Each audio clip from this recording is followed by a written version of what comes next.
I'm Samantha, and I just turned 28 to complete silence. Not a single text call or social media message from my family. Again.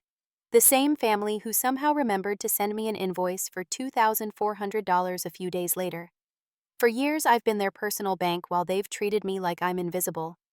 But something in me finally snapped, and what I did next changed everything about our relationship forever. Before I tell you what happened, let me know where you're watching from and hit that subscribe button if you've ever had to teach someone a hard lesson about respect. I've always been the responsible one in my family, the planner, the achiever, the one who makes things happen. Growing up in suburban Boston with my parents and younger brother, I learned early that being reliable meant being valued at least on some level. My father, Richard, worked in finance and expected precision in everything. Homework chores, even leisure activities, were to be approached with calculated efficiency. My mother, Diane, was a part-time event coordinator who specialized in making other people's special occasions perfect while consistently overlooking ours.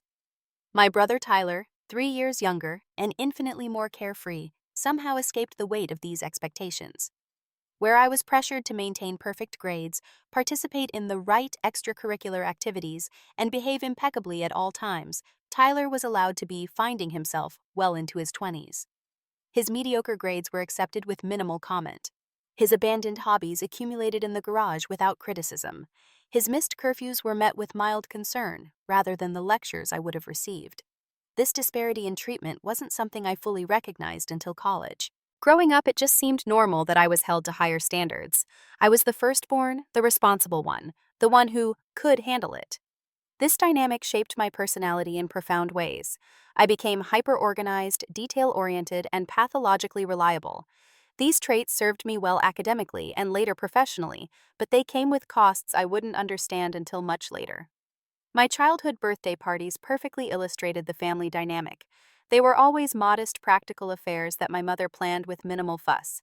A few friends, a store-bought cake, maybe a trip to the movies if the timing worked with my father's schedule. By contrast, Tyler's birthdays were events, themed parties with elaborate decorations, custom cakes, and activities planned weeks in advance. When I once mentioned this disparity to my mother, she explained, "Tyler needs the extra attention. You're more self-sufficient." This explanation became the theme of our family relationships. I didn't need the attention, the support, the celebration that was lavished on my brother. And because I didn't outwardly demand these things, they were rarely offered. Instead, I was praised for my independence and resilience, as if emotional self-sufficiency at age 10 was something to be proud of, rather than a survival mechanism developed in response to emotional neglect. College was my first taste of real freedom. I attended Northwestern University on a partial scholarship supplemented by student loans that I insisted on taking out in my own name, despite my father's comfortable salary. "You need to have skin in the game," he explained when I asked why they weren't contributing more to my education. "It will motivate you to take it seriously." The irony that I had never taken anything less than seriously in my entire life wasn't lost on me. Northwestern challenged me academically, but liberated me socially. For the first time, I found friends who appreciated my organizational skills without taking them for granted. My roommate Jessica was particularly important in this evolution. She was the first person to point out that my family's treatment of me wasn't normal or healthy. "Wait," she said one evening after I'd received a call from my parents. "They want you to fly home to help plan Tyler's graduation party, but they didn't even come to your honors ceremony last month." Her incredulity made me see the situation through new eyes. I had been so conditioned to prioritize everyone else's needs that I hadn't questioned the fundamental imbalance. Despite this growing awareness, old patterns die hard. Throughout college, I continued to be the family problem solver. When my parents needed help navigating the university's financial aid website for Tyler, they called me. When my mother needed assistance planning a major work event, I stayed up all night creating spreadsheets and timelines. When my father needed research for an investment opportunity, I spent my spring break compiling data. I graduated summa cum laude with a double major in business administration and computer science. My parents attended the ceremony but left immediately after to attend one of Tyler's baseball games, missing the departmental reception where I received 2 academic awards. This hurt, but by then I had become adept at compartmentalizing disappointment. After graduation, I landed a position with a major tech company in Seattle, working on their financial systems. The job was demanding but rewarding, offering substantial growth opportunities and, importantly, distance from my family's expectations. The 3-hour time difference and 3,000 miles of physical separation provided a buffer that allowed me to start establishing healthier boundaries. The first year of real independence was transformative. I made new friends, explored the beautiful Pacific Northwest, and began therapy to address the people-pleasing tendencies that had dominated my life. My therapist, Dr. Elena Chen, helped me recognize the patterns of emotional neglect that had shaped my relationships and self-perception. "You've been trained to view your own needs as inconvenient or selfish," she explained during one particularly illuminating session. "That's why you feel guilty setting boundaries even when they're completely reasonable." This insight was painful, but liberating. I began the slow work of recalibrating my sense of what was normal in relationships, what constituted fair exchange, and when it was not just acceptable, but necessary to prioritize my own well-being. Unfortunately, my growing sense of autonomy soon collided with family financial dynamics that would ultimately bring our relationship to a breaking point. It began innocently enough. 2 years into my Seattle job, I received a substantial promotion and raise.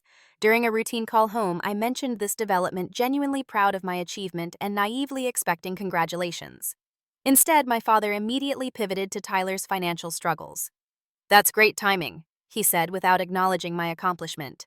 "Tyler's having trouble making rent this month. Since you've got extra money coming in now, maybe you could help him out until he finds something more stable." Tyler, then 23, was working part-time at a sporting goods store while figuring out his next move. His post-college trajectory had been a series of started then abandoned jobs, classes, and relationships. This wasn't his first financial crisis, and my parents had always stepped in previously. Their sudden suggestion that I should take on this responsibility marked a significant shift. Against my better judgment, I sent Tyler $500, telling myself it was a one-time gesture of sibling support. It wasn't. Within 2 months, he needed help again. And again. Each time, my parents framed it as temporary assistance during a rough patch. Each time, I reluctantly agreed, uncomfortable with the dynamic but still deeply conditioned to be the family problem solver. What began as occasional financial help for Tyler evolved into regular support. My parents began calling with their own financial emergencies as well. Unexpected home repairs, medical bills, not covered by insurance, special vacations they felt they deserved but couldn't quite afford. Each request came wrapped in emotional manipulation. "We sacrificed so much for you kids," or "family supports each other," or "you're doing so well you won't even miss it." And I didn't miss it financially speaking. My career was thriving. I had been promoted again and had started making savvy investments of my own. Money wasn't the issue. It was the principle of the thing, the one-sided nature of our relationship. I gave financial support, practical assistance, and emotional labor, while receiving very little in return. My birthdays during this period illustrated the imbalance perfectly. On my 25th birthday, I received a text from my mother at 9:47 p.m. Eastern Time, nearly midnight in my time zone. "Happy birthday, sweetie. Hope it was a good one." No call, no card, no gift. Meanwhile, I had been expected to contribute $300 toward the cruise my parents had given Tyler for his 25th a few months earlier. My 26th birthday passed without any acknowledgement whatsoever. When I mentioned it during our next call, my mother was mortified but defensive. "We've had so much going on with Tyler's job situation and your father's work stress. You know you're always in our thoughts even if we don't say it." And by my 27th birthday, I had decided to stop expecting acknowledgement and planned a weekend trip to Vancouver with friends instead. 3 days after my birthday, I received a call from my father asking if I could loan them $2,000 for a new water heater.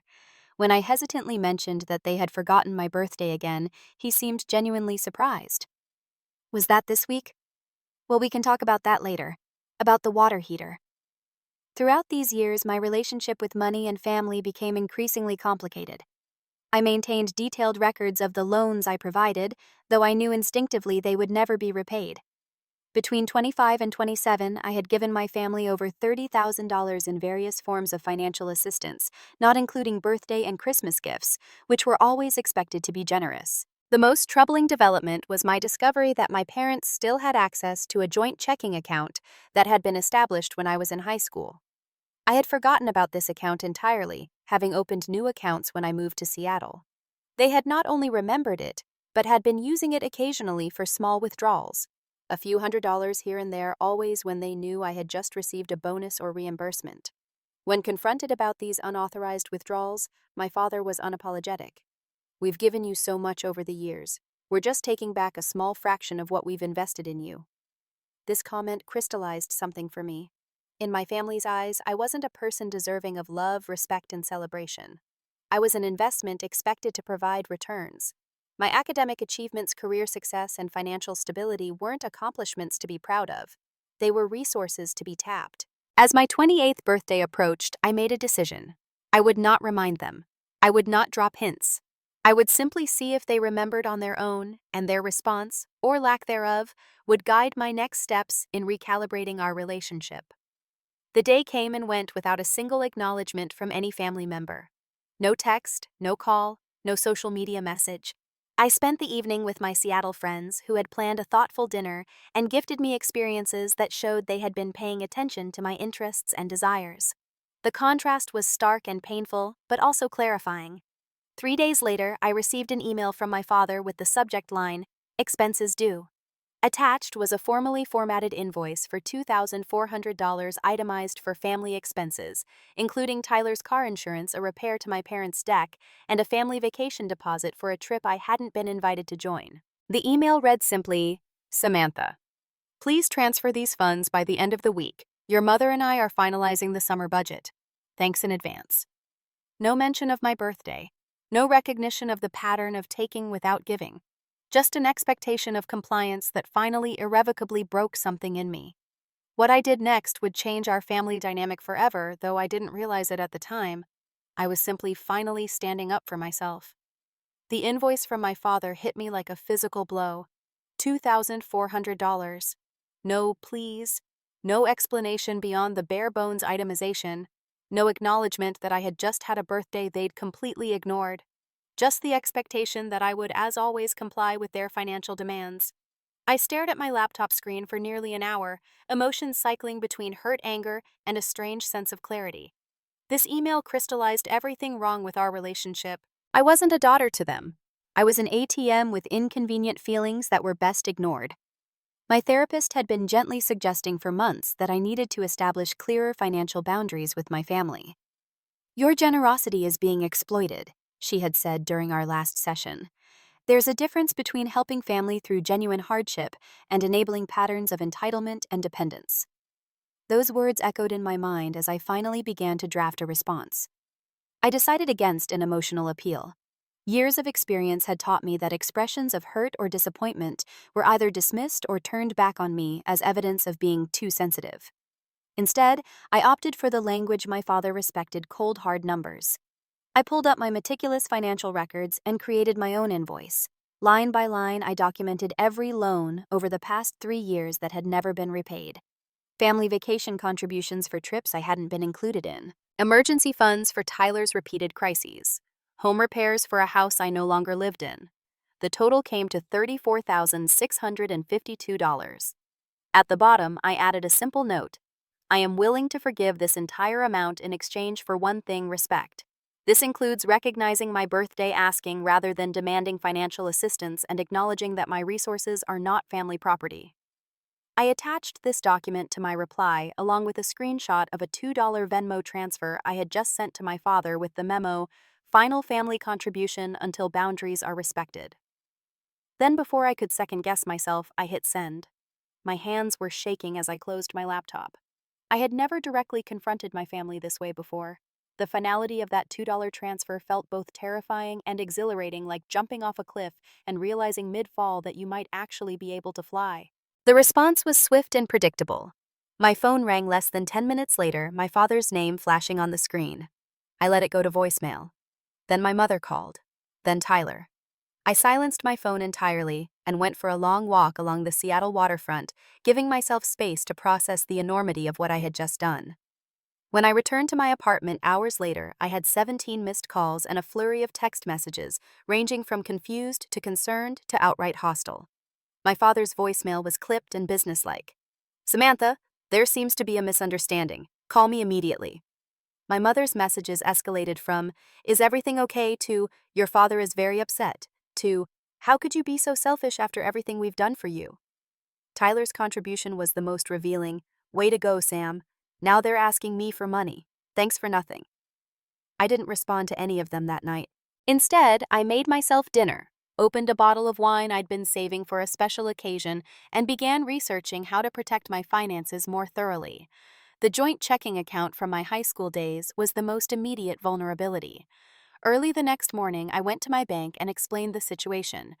The personal banker Maria listened sympathetically as I outlined my concerns about unauthorized access. "This happens more often than you might think," she assured me. "Family financial boundaries are tricky, but we can help you secure your accounts." I closed the joint account immediately and opened a new checking account under my name only with enhanced security measures. Maria also helped me review all my other accounts to ensure no one had access without my knowledge. As an additional precaution, I froze my credit with all three major bureaus to prevent anyone from opening new accounts in my name. These practical steps helped calm the anxiety I felt about potential retaliation. My family had demonstrated they felt entitled to my money. It wasn't unreasonable to worry they might take drastic measures when that access was cut off. By midday, my father had escalated to email his message a mixture of authority and disbelief. "Your behavior is completely unacceptable. We have always supported you, and this is how you repay us. The funds we requested are for legitimate family expenses that you as a successful working adult should contribute to.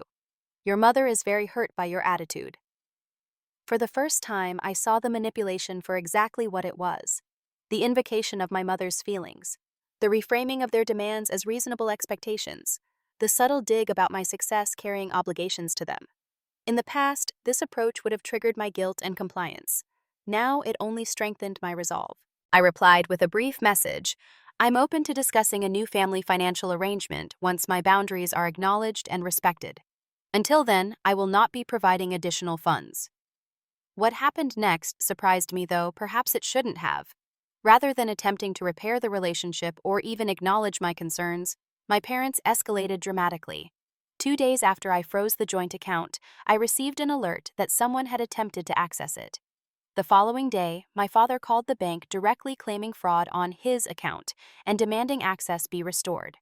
The bank contacted me to verify the situation.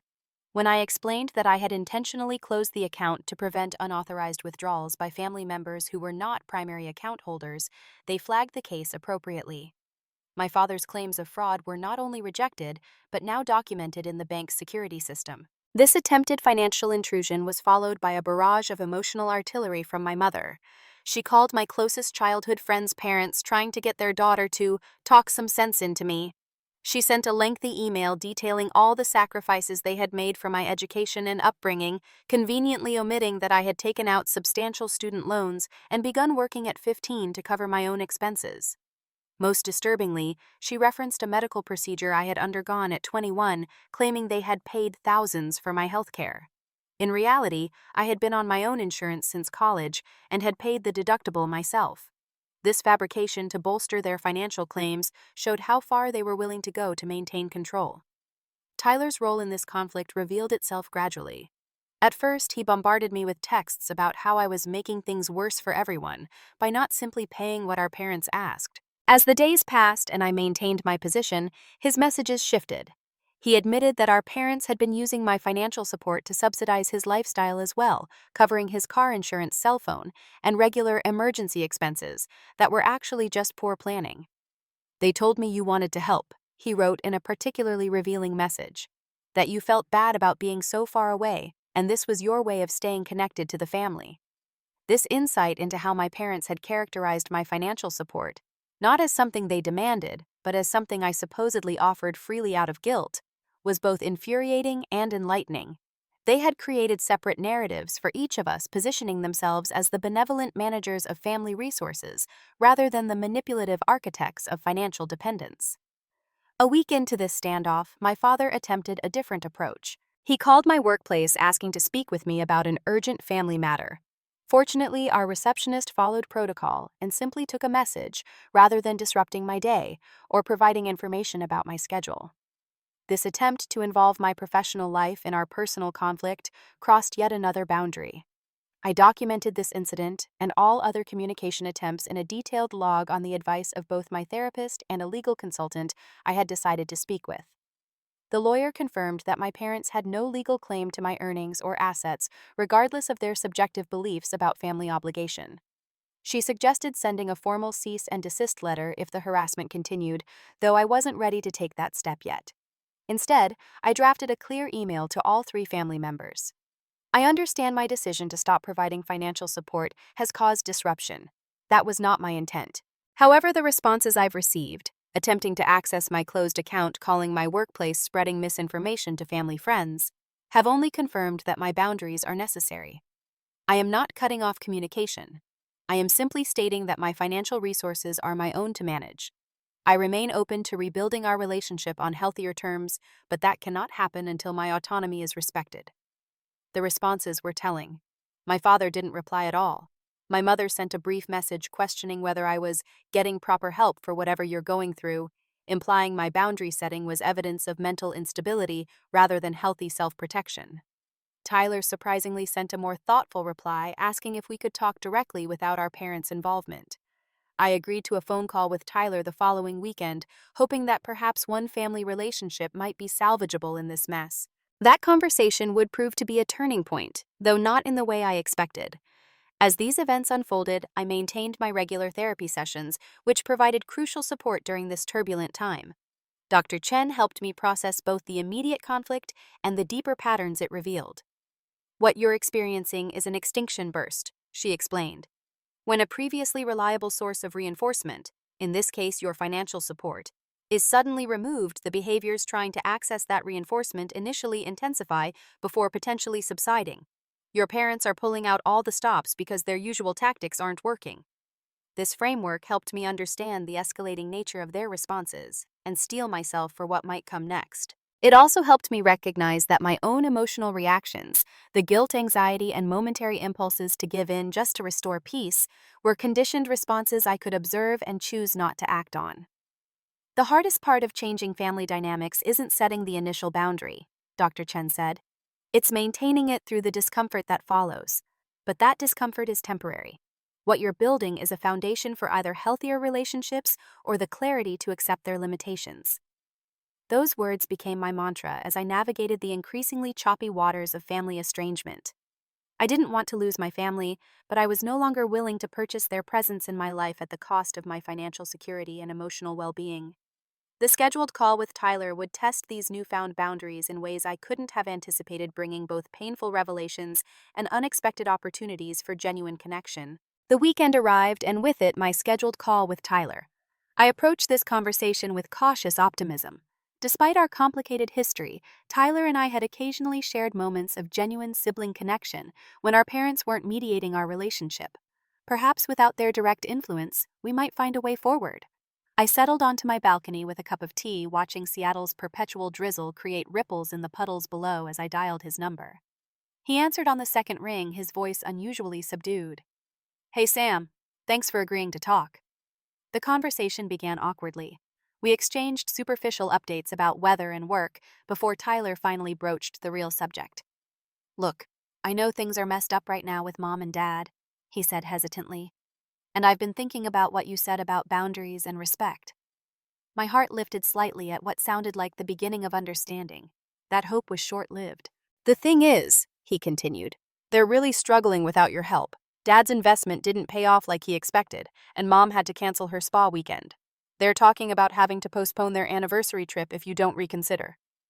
The familiar weight of guilt began to settle on my shoulders, then lifted as I recognized the manipulation at work, even if Tyler wasn't fully aware of his role in perpetuating it. "Tyler," I asked carefully, "do you think canceling a spa weekend and postponing a vacation constitutes struggling? Most people would call those luxury adjustments, not hardships." Silence hung between us for several beats before he responded. "Well, when you put it that way." He paused again. "But they've always provided for us. Don't we owe them?" This question cut to the heart of our different experiences. They provided differently for each of us, Tyler. I've been financially independent since college. I took out student loans you didn't have to. I started working at 15. The support they gave me came with expectations and strings that yours didn't. I could almost hear him processing this perspective so different from the family narrative he'd accepted. "I didn't know about the student loans," he said finally. "They told me they paid for your education. They always said you had it easier because you got scholarships." This revelation stung but didn't surprise me. Our parents had maintained separate stories for each of us, preventing the solidarity that might have emerged had we compared notes earlier. "There's a lot you might not know," I said gently. "Just like there's probably a lot about your experience I don't understand. But that's not your fault or mine. We were set up to see each other as having advantages the other didn't, which kept us from questioning how they treated both of us." The conversation shifted then, becoming more honest than any we'd had in years. Tyler admitted that our parents' financial support in his life had come with its own costs: perpetual feelings of inadequacy, subtle discouragement when he showed signs of independence, frequent reminders of his fragility that became a self-fulfilling prophecy. "It's like they needed me to need them," he said, the realization seemingly forming as he spoke it. "Whenever I started doing well at something, they'd find ways to point out the risks or potential downsides until I second-guessed myself." This pattern was the mirror opposite of my experience, where achievement was expected, but never sufficiently acknowledged, creating two different but equally unhealthy dynamics. Tyler had been kept dependent through undermining, while I had been trained to give through emotional withdrawal and intermittent approval. As our conversation deepened, Tyler revealed something that finally made all the pieces click into place. "You know that joint account you closed?" he asked hesitantly. "That wasn't actually about the money, not really. Dad was furious because he's been monitoring your finances through that account for years. He always knew when you got a raise or bonus, which is how they timed their requests." The violation of this long-term financial surveillance hit me like a physical blow. All those times my parents had called with financial emergencies, just after I'd received a performance bonus or tax refund, hadn't been coincidental. They had been strategically timed based on access to my private financial information. The boundary I'd set by closing the account wasn't just about preventing withdrawals, it had severed their ability to monitor and strategize around my earnings. "Tyler, that's a serious privacy violation," I said when I could find my voice. "Do they monitor your accounts too?" He laughed without humor. "They don't need to. I still use the account they set up for me in high school. They deposit my allowance there." "Your allowance, Tyler? You're 25. The silence that followed was heavy with realization. Tyler had never fully launched into adult financial independence because our parents had deliberately kept him tethered. Meanwhile, I had been financially independent, but emotionally exploited as the family provider. "I think we've both been manipulated in different ways," I said finally. "And maybe it's time for both of us to establish healthier relationships with them together." To my surprise, Tyler agreed. He promised to look into opening his own bank account without our parents' knowledge and suggested we keep communicating directly rather than allowing them to control the narrative between us. It wasn't a perfect resolution, but it was the first step toward authentic sibling solidarity. After our call, I felt both drained and strangely energized. The conversation had confirmed my worst suspicions about my parents' manipulation, but also opened a door to a potentially healthier relationship with my brother. One relationship might be salvageable from this mess, even if the others proved too damaged to repair. My brief moment of optimism was shattered the following Tuesday when I received a call from my bank's fraud department. Someone had reported suspicious activity on my accounts, all of them not just the closed joint account. The bank representative explained that the report had come from individuals claiming to be my parents, expressing concern that I might be experiencing financial coercion or undue influence from new friends in Seattle. The irony would have been laughable if it weren't so disturbing. My parents were attempting to frame my financial independence as potential victimization, positioning themselves as concerned protectors rather than the actual source of financial manipulation. Fortunately, the bank's fraud investigator was thorough and professional. I explained the situation clearly, providing documentation of the pattern of financial demands and the recent escalation following my boundary setting. The investigator listened carefully, took detailed notes, and assured me that my accounts would remain secure. She also suggested adding additional verification requirements for any future inquiries about my accounts, which I gratefully accepted. "Unfortunately, we see this kind of family financial conflict more often than you might think," she told me. "You're doing the right thing by documenting everything and working with us to secure your finances." This attempted financial sabotage represented a significant escalation and removed any lingering doubt about whether my parents' behavior was simply misguided love or something more controlling. They had moved from emotional manipulation to actively attempting to interfere with my financial autonomy by involving my bank under false pretenses. The next day, I received an email from my father that confirmed the shift in tactics. Gone was the authoritative demand for funds replaced by concerned language about my sudden personality change and worrying financial decisions. He suggested that perhaps the stress of my job was affecting my judgment and offered to help me manage things until I was thinking clearly again. This gaslighting attempt was transparent, but still unsettling. The implication that my boundary setting indicated mental instability rather than healthy self-protection was a classic manipulation tactic, one that Dr. Chen had warned me might emerge when other approaches failed. When abusers can't control you, they often try to control how others see you, she had explained in our recent session. Be prepared for attempts to undermine your credibility or reframe your healthy choices as evidence of problems. Her prediction proved accurate as I began receiving messages from extended family members and old family friends, all expressing variations of concern about my well-being. It became clear that my parents had launched a coordinated campaign to position me as unstable or irrational, perhaps hoping social pressure would succeed where direct demands had failed. Most of these messages were well-intentioned, but based on false information. My mother's college roommate wrote asking if I needed help finding a therapist. My father's brother called to make sure I was taking care of myself during what he'd been told was a difficult time. A family friend from our neighborhood suggested that family disagreements shouldn't be allowed to fester and offered to mediate. I responded to each with a brief but clear message. Thank you for your concern. There's been some misunderstanding about the situation. I'm doing well professionally and personally and already working with a therapist I trust. What's happening is that I've set new boundaries around financial support for my family, which has been met with resistance. I appreciate your good intentions, but want to assure you I'm making decisions from a place of health, not crisis. These responses seem to satisfy most of the well-meaning inquiries, though I suspected my parents' narrative continued behind the scenes. I couldn't control what they told others, but I could remain consistent in my own communication and actions.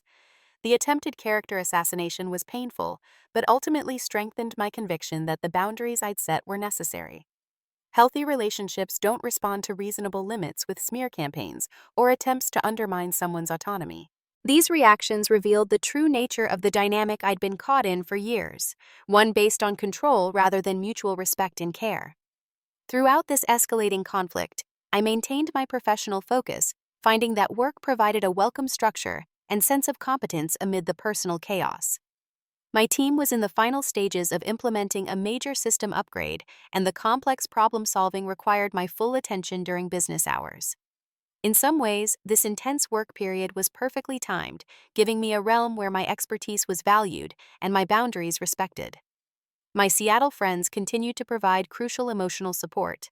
Unlike my family, they celebrated my birthday, respected my autonomy, and offered help without expectation of return. Their healthy relationships served as models for what was possible, contrasting sharply with the manipulation I was navigating from my family. 3 weeks after my initial boundary-setting email with no resolution in sight, I made a decision that would either heal the family rift or confirm it was beyond repair. I wrote a comprehensive letter to my parents. Not an email this time, but an actual handwritten letter that required thought and couldn't be fired off in an emotional moment. In this letter, I outlined my experience of our relationship with specific examples, acknowledged the positive aspects of my upbringing, alongside the patterns that had become harmful, and expressed my desire for a healthier connection moving forward. I detailed the boundaries I needed and the behaviors I could no longer accept, including financial monitoring, unilateral demands for money, and attempts to undermine my reputation when I didn't comply. The letter ended with an invitation. I'm open to rebuilding our relationship on new terms that include mutual respect and appropriate boundaries. If you're willing to discuss this with a family therapist, I would participate in that process. If not, I will need to continue maintaining distance for my own well-being. The choice of how we proceed from here belongs to all of us. I mailed this letter with a mixture of hope and resignation, knowing that their response would indicate whether reconciliation was possible or whether I needed to accept the painful reality of a permanently altered family relationship. Either way, I had spoken my truth clearly and offered a path forward that honored both my needs and the possibility of connection. The weeks that followed would bring their answer, though not in the form I expected. Sometimes silence speaks volumes and actions reveal what words try to conceal. The true test of our family bonds was just beginning. 1 week passed with no response to my letter. Then 2. I tried not to interpret the silence, reminding myself that meaningful change takes time and that my parents might be processing my perspective. Still, as the days stretched into weeks, it became increasingly difficult to maintain this optimistic view. During this waiting period, I threw myself into work and cultivating my Seattle life. I joined a hiking group that explored the magnificent trails surrounding the city each weekend.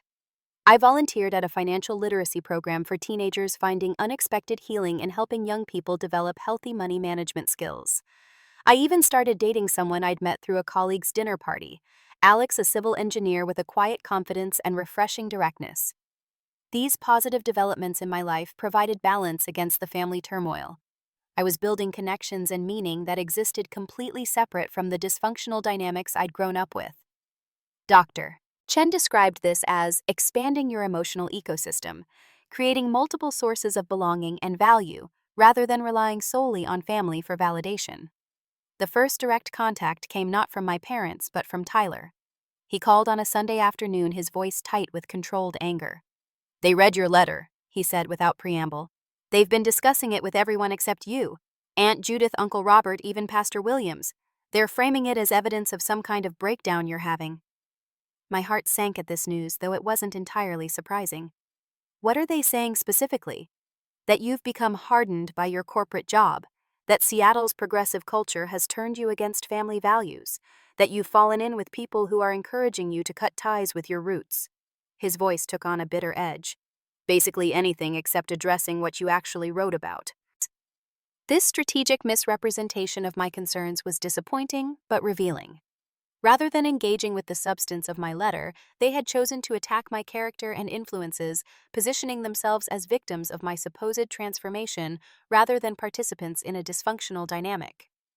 "Have they said anything about their financial monitoring or the demands for money?" I asked. Tyler's laugh was harsh. "Oh, they have a whole spin on that too. According to them, they never asked you for money. You volunteered it out of guilt for moving so far away. And the account monitoring was just them keeping an eye on you, because they worry."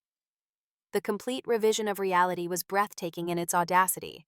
Years of direct requests for funds, often with specific amounts and deadlines, recast as my voluntary offerings. Their unauthorized surveillance of my finances reframed as protective concern. "The worst part," Tyler continued, his voice dropping, "is that I almost believed them at first. They're so convincing when they talk about how concerned they are about you. If I hadn't seen the actual emails and texts they sent you, I might have bought their version completely." This admission highlighted how effective my parents' manipulation had been. Even Tyler, who had direct knowledge of some of their financial demands, had initially been swayed by their alternative narrative. How much more convincing would it be to extended family members who only had their word to go on? "There's something else," Tyler added after a brief hesitation. "They've started telling people I'm worried about your mental health too, quoting things I supposedly said. I never said any of it, Sam. They're using my name to add credibility to their story." This co-opting of Tyler's voice to bolster their campaign against me crossed yet another line. They were not only misrepresenting their own actions, but fabricating his concerns as well, potentially damaging our newly strengthening relationship. "I'm sorry they're putting you in that position," I said sincerely. "That's unfair to both of us." "Yeah, well," he paused. "It's made me think about a lot of things. The way they've always played us against each other. The different expectations. The way they talk about each of us to the other one." His voice strengthened with resolve. "I opened my own bank account yesterday, at a different bank than theirs. They don't know yet."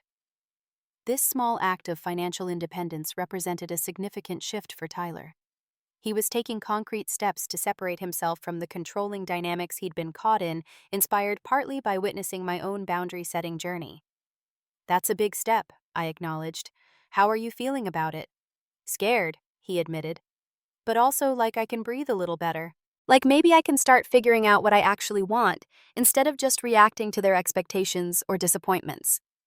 Our conversation continued for nearly 2 hours, diving deeper into our shared history and the different but complementary ways we'd been manipulated. Tyler revealed more about our parents' behind-the-scenes discussions of my letter, including their absolute refusal to consider family therapy, "We're not the ones with the problem," and their strategic sharing of carefully selected excerpts with relatives to support their narrative of my unreasonableness. By the end of our call, two things had become clear. First, that my parents had no intention of engaging honestly with my concerns or considering a healthier relationship model. And second, that my brother and I were developing a more authentic sibling relationship than we'd ever had, bonded partly through our shared recognition of the family dynamics we'd been caught in. The next development came in the form of a certified letter from my parents 3 days later. Rather than a thoughtful response to my heartfelt communication, it was a formal demand for repayment of all expenses related to your upbringing and education, with an attached spreadsheet itemizing costs from my birth through college graduation, totaling just over $173,000. The items listed ranged from reasonable portion of hospital bills from my birth to absurd gas mileage for driving me to piano lessons calculated at current rates to completely fabricated full tuition payments for colleges that I had primarily funded through scholarships and loans. The document concluded with a payment schedule demanding monthly installments of $2,000 until the debt was satisfied. The letter was cold, legalistic, and utterly divorced from the reality of our relationship or standard parental obligations. It positioned my entire childhood as a financial transaction rather than a loving family relationship, with every piano lesson, doctor's visit, and school supply retroactively transformed into a loan rather than normal parental provision. I showed the document to the lawyer I had consulted earlier, who confirmed what I already suspected: parents cannot legally bill their adult children for normal childhood expenses. The demand had no legal standing whatsoever. It was purely an emotional manipulation tactic designed to reimpose a sense of obligation and indebtedness when other approaches had failed. "This isn't a legal document, it's a control mechanism," she explained. "They're trying to reestablish the dynamic where you feel perpetually indebted to them. Don't engage with the premise by arguing about specific line items. That just legitimizes the fundamental concept, which is deeply flawed." Following her advice, I didn't respond to the payment demand. Instead, I focused on processing my feelings about this latest escalation with Dr. Chen and continuing to build my independent life in Seattle. The hiking group, volunteer work, budding relationship with Alex, and strengthening connection with Tyler all provided anchors during this turbulent time. My parents' next move came through financial channels again. I received notification that a credit card had been opened in my name with a $15,000 limit. I had not applied for this card, nor authorized anyone to do so on my behalf. Thanks to the credit freeze I had implemented earlier, the account had been flagged for verification and not fully activated, preventing any charges from being made. I immediately reported the fraudulent account to the credit card company and filed a police report as advised by my bank's fraud department. The investigation revealed that the application had been submitted using my social security number and previous address, but with my parents' email for communications. The clear implication was that they had attempted to open a credit line in my name, possibly intending to create debt that would impact my financial stability. This escalation from emotional manipulation to potential identity fraud represented a shocking new low in their campaign to regain control. The credit card company's fraud department took the matter seriously, especially given the police report and my existing credit freeze, which documented my prior concerns about potential financial abuse. When confronted by the credit card company's investigators, my parents claimed they had been helping me apply for credit to build my credit score, despite the fact that I was 28 years old with an established excellent credit history. This explanation did not address why they had used their email address rather than mine, nor why they had proceeded without my knowledge or consent. The attempted identity fraud created a definitive turning point in my approach to the situation. While I had maintained hope for eventual reconciliation, despite the emotional manipulation, this criminal action indicated a level of malice and control that couldn't be explained away as misguided love or generational differences in family expectations. On the advice of both my therapist and lawyer, I documented all evidence of the fraudulent application and my parents' pattern of financial control attempts. I stopped short of pressing charges, not out of lingering family loyalty, but because the investigation itself had served as a consequence, creating a permanent record of the incident without requiring a lengthy legal process. Instead, I took the final step I had been reluctant to implement earlier. I sent a formal cease and desist letter through my lawyer explicitly prohibiting any further contact, financial inquiries, credit applications, or communications through third parties. The letter outlined the specific behaviors that had led to this action. the legal implications of further attempts at financial interference or identity fraud, and my unequivocal requirement for complete separation. This legal boundary was painful to establish, but necessary for my protection and well-being. I was officially estranging myself from my parents, not as an emotional punishment or negotiating tactic, but as a rational response to escalating harmful behavior that showed no signs of abating. Tyler supported my decision, though it complicated his own relationship with our parents. We agreed to maintain our separate relationships without discussing each other, protecting our newfound sibling bond from being weaponized in either direction. He began his own gradual process of establishing independence, inspired partly by witnessing both the fallout and freedom of my more abrupt separation. The weeks following the cease and desist letter brought a strange new reality silence. After months of escalating conflict, the complete absence of communication from my parents created an unexpected void. There were no more manipulative messages to decode, no financial ambushes to defend against, no character assassinations to counter. Just silence heavy with its own meaning. Dr. Chen helped me navigate this new phase, which brought its own emotional challenges despite being objectively more peaceful than the active conflict had been. The absence of chaos can feel disorienting when chaos has been your normal for so long, she explained. You're experiencing what we call a grief echo. Even when we leave harmful relationships by choice for good reasons, we still grieve for what they could have been, or what we once hoped they were. This framework helped me understand the complex emotions that surfaced during the silence relief mixed with sadness, confidence in my decision alongside moments of doubt, pride in my boundaries tempered by lingering guilt about abandoning family. These feelings weren't evidence that my decision was wrong, but natural responses to a significant relationship change, even a necessary one. As summer transitioned to fall in Seattle, bringing brilliant foliage and increasingly rainy days, I found myself settling into a new normal. My life had rhythm and meaning entirely separate from the family drama that had consumed so much energy. Work continued to provide both challenges and satisfaction. My relationship with Alex deepened into something that felt supportive without being consuming. My friendship circle expanded through shared interests and genuine connections. Most significantly, my relationship with money transformed. Without the constant drain of family financial demands, I was able to build substantial savings and make mindful choices about how to use my resources in ways aligned with my values. I increased my contributions to the financial literacy program, began researching ethical investment options, and even started a small scholarship fund at my alma mater, specifically designed for students without family financial support. Money, which had been a source of tension and manipulation for years, became instead a tool for creating security and expressing my values. The freedom to make financial decisions based solely on my own priorities and principles was perhaps the most tangible benefit of the boundaries I had established. As my birthday approached again, the 29th that would mark one full year since the forgotten birthday that had catalyzed this dramatic transformation, I found myself reflecting on everything that had changed. The path had been painful and complex, far more difficult than simply continuing to meet my family's demands would have been in the short term. Yet the person I had become through this process of boundary setting and self-reclamation was stronger, clearer, and far more authentically myself than I could have imagined possible a year earlier. The silence from my parents continued, but something unexpected arrived in the mail the day before my birthday. A card from Tyler containing a simple handwritten message that brought tears to my eyes, not for what it said, but for what it represented. The possibility of family connections based on genuine care, rather than obligation or control. Happy birthday, Sam. You deserve to be celebrated today and every day. Love, Tyler. It wasn't a perfect resolution to the family breakdown, but it was something real and honest growing from the ashes of what had been destroyed. And sometimes that's enough to build a future on.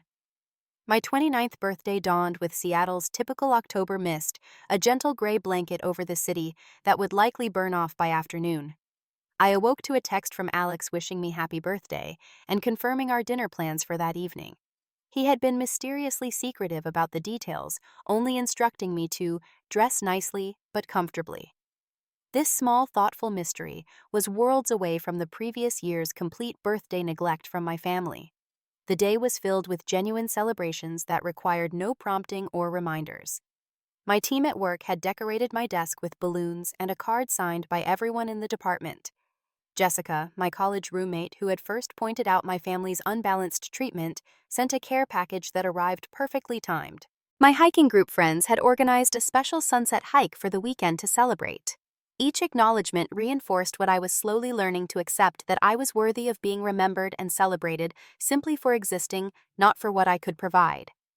As I prepared for my birthday dinner with Alex, my phone chimed with an email notification. The sender's address made my heart skip. It was from my father. After months of complete silence following the cease and desist letter, this unexpected contact left me frozen, one earring half inserted, staring at my phone screen. The subject line read simply, 29.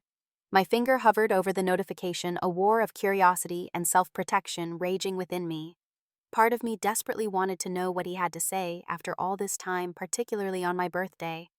Another part remembered the pattern of manipulation and control that had characterized our relationship and the boundaries I had fought so hard to establish. I decided to wait.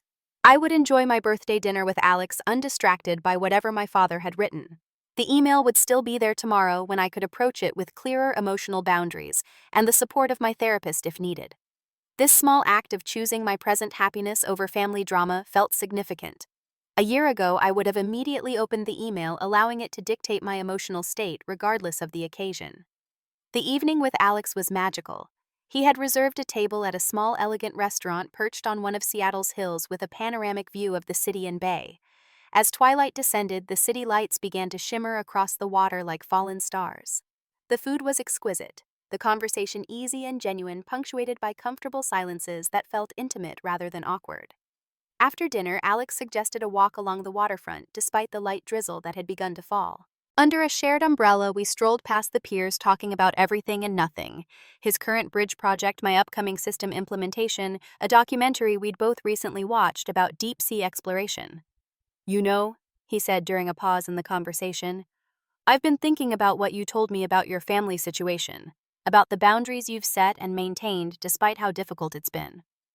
I tensed slightly, uncertain where this was going.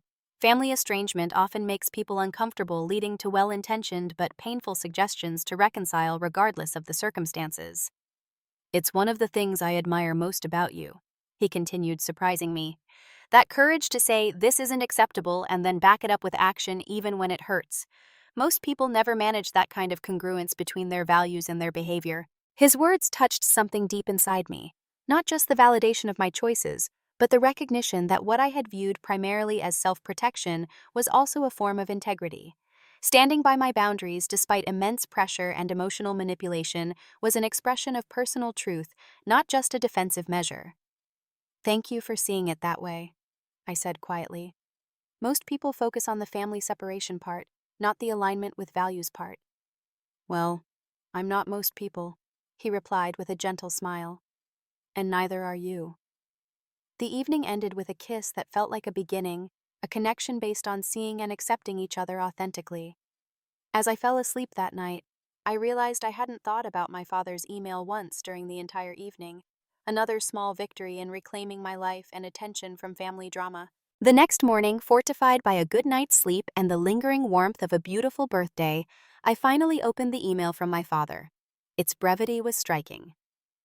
"Samantha, 29 years ago today, you came into this world. I remember holding you and thinking about all the potential your life contained. I still think about that potential, though our understanding of it has clearly diverged. The past year has given me time to reflect on many things. I won't pretend to agree with your characterization of our family dynamic, but I can acknowledge that different perspectives exist. Your mother and I raised you with clear expectations about family responsibility, which you have rejected. While disappointing, that is ultimately your choice. The attached document outlines a financial settlement offer regarding the ongoing disagreement about family contributions. I've consulted with our attorney to ensure it's legally sound. Please review and respond through proper channels. Regards, Richard Davis." The clinical detachment of the message was jarring, particularly following the momentary vulnerability of the birthday acknowledgement in the opening. There was no explicit birthday wish, no questions about my life or well-being, no indication of genuine desire for reconciliation. Just a brief nod to my birth, a dismissal of my concerns as mere different perspectives, and yet another financial demand disguised as a settlement offer. The attached document revealed the true purpose of the communication. It wasn't a birthday greeting, but a formal proposal for me to pay my parents $30,000 as a final resolution of what they termed disputed family financial obligations. In exchange, they would agree not to pursue further claims or contact regarding financial matters. The document included release language that would prohibit me from ever discussing our family financial history publicly, essentially a non-disclosure agreement about their financial manipulation. The audacity was almost impressive. After months of silence following their attempted identity fraud and my cease and desist letter, they had repackaged their demands as a settlement and attempted to legally muzzle me about their behavior in the process. I forwarded the email and attachment to my lawyer with a brief note asking for her assessment, then tried to put it out of my mind while waiting for her response. The fact that this was their first communication in months, timed to coincide with my birthday, seemed calculated to maximize emotional impact and potentially lower my resistance. My lawyer's reply came that afternoon, her analysis both thorough and reassuring. This document has no legal merit. Your parents have no legitimate claim to family financial contributions from an adult child. The previous funds you provided were gifts, not obligations, and cannot be retroactively reclassified as debts. The non-disclosure provision is particularly concerning as it suggests they're aware their behavior wouldn't withstand public scrutiny. My recommendation is not to engage with this proposal at all. Any response, even a rejection, reopens communication and potentially undermines the cease and desist boundaries. The document itself isn't legally binding or enforceable, so there's no need to formally reject it. Her advice aligned with my instincts. Engaging with the proposal, even to refuse it, would signal that I was willing to re-enter negotiations about my financial relationship with my parents. The healthiest response was no response at all, maintaining the boundaries I had established previously. Instead of dwelling on this attempted manipulation, I channeled my energy into a project I had been considering for months, a blog about financial autonomy and family dynamics. Without naming names or providing identifying details that would violate anyone's privacy, I could share insights from my experience that might help others navigating similar situations. The blog became a therapeutic outlet and eventually a meaningful resource for others. I wrote about recognizing financial manipulation, setting appropriate monetary boundaries with family recovering from financial abuse, and building healthy relationships with money after dysfunction. Comments began flowing in from readers who saw their own experiences reflected in my words and found validation for their struggles. One post in particular, titled "The Invoice That Changed Everything," detailed how a financial demand had become the catalyst for reclaiming my autonomy. This post went viral within certain support communities, connecting me with a network of people working to establish healthier family financial boundaries. The healing that came from transforming my painful experience into support for others was profound and unexpected. As weeks passed with no further contact from my parents, I settled more comfortably into my reconstructed life. My relationship with Alex continued to deepen based on mutual respect and genuine interest rather than obligation or utility. My friendship circle expanded through shared activities and authentic connections. My career progressed steadily with a promotion to senior systems analyst that brought both increased responsibility and compensation. Most significantly, my relationship with Tyler evolved into something neither of us had experienced before: a sibling bond based on choice rather than obligation. We spoke regularly, sharing both everyday updates and deeper reflections on our ongoing journey to unravel the family patterns we'd been raised in. His own boundary setting with our parents was more gradual than mine had been, but he was steadily establishing independence both financially and emotionally. "Mom asked about you yesterday," he mentioned during one of our calls about 4 months after my birthday. "It was weird. She acted like there had just been some minor misunderstanding rather than everything that happened. She said something about hoping you'd come around for the holidays, as if nothing had occurred." This revision of reality was consistent with their approach throughout the conflict, minimizing serious boundary violations and recasting my legitimate concerns as temporary overreactions. The suggestion that I might simply come around for holidays without any acknowledgement or resolution of the underlying issues demonstrated a fundamental misunderstanding of, or disregard for, the gravity of what had transpired. "What did you say?" I asked, curious about how Tyler was navigating his position as the remaining family connection. I told her that wasn't likely given everything that's happened, and that if they wanted to rebuild a relationship with you, they would need to acknowledge the financial manipulation and boundary violations first. His voice held a new confidence. "She changed the subject immediately, of course." Tyler's ability to name the dynamics directly to our parents represented significant growth in his own journey. A year earlier, he would have either agreed with our mother's framing or remained silent to avoid conflict. Now he was capable of stating uncomfortable truths without being derailed by guilt or intimidation. That must have been difficult, I acknowledged. Thank you for not pretending everything's fine when it isn't. I'm learning from you, he said simply. Watching you stand your ground has helped me find mine. This unexpected outcome, that my boundary setting had created space for Tyler's growth as well, added a layer of meaning to the painful journey of the past year. What had begun as personal self-protection had rippled outward, creating possibility for healing beyond my own experience. As the holiday season approached, bringing its cultural emphasis on family togetherness, I prepared for potential emotional challenges. Dr. Chen helped me develop strategies for managing both external pressures. But it's Christmas, surely you can forgive them, and internal guilt triggers that might intensify during this period. Remember that healthy reconciliation requires mutual acknowledgement and changed behavior, not just the passage of time, she reminded me. Creating meaningful holidays with chosen connections honors your needs while still embracing the season's values of love and community. Following this guidance, I planned intentional celebrations with my Seattle family of choice. Alex and I hosted a Friendsgiving dinner that brought together people from various parts of our lives. I organized a winter solstice hike with my outdoor group, celebrating the return of light with people who brought brightness to my life. For Christmas itself, I accepted Jessica's invitation to join her family in Portland, experiencing holiday traditions that centered on joy and generosity, rather than obligation and scorekeeping. The year came full circle as my 30th birthday approached, a milestone that felt significant not just numerically, but as the marker of a full year lived according to my own values and boundaries. The transformation in my life since that forgotten 28th birthday and subsequent invoice was profound in ways both visible and subtle. Outwardly, my circumstances had improved significantly. Without the constant financial drain of family demands, I had built substantial savings invested in my future and even purchased a small but charming condo overlooking one of Seattle's numerous green spaces.